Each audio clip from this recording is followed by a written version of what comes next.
আসামের মানুষ, আদিবাসী সম্প্রদায়ের মানুষ, তারা এসটিভুক্ত বা এসটি সম্প্রদায় হিসেবে গণ্য পাননি। আমাদেরকে এখানে জনজাতি হিসেবে আখ্যায়িত করা হচ্ছে এবং এখন যে আমাদের রাজ্যে বা আমাদের সেন্ট্রালে যে সরকার চলছে তারাও আমাদের বনবাসী বলে অভিহিত করছেন, জনজাতি বলে আখ্যায়িত করছেন।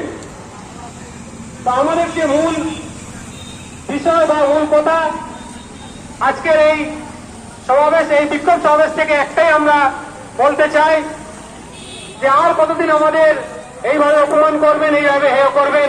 আমরা কি মানুষ নই? আপনাদের মতো আমরা কি রক্ত মাংসে গড়া মানুষ নই?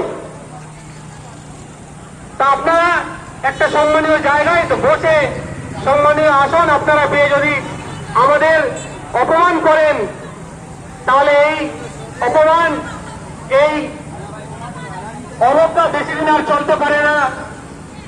এখন বিশ্বায়নের যুগে ডিজিটাল প্ল্যাটফর্মে প্রত্যেক মানুষের নজর সোশ্যাল মিডিয়া, ডিজিটাল প্ল্যাটফর্মে আছে। সর্বত্র যেখানে যা কিছু ঘটছে নিজের মুঠোর মধ্যে সেটা দেখতে পাচ্ছে। তা আমরা আজকে আমাদের এই সমাবেশে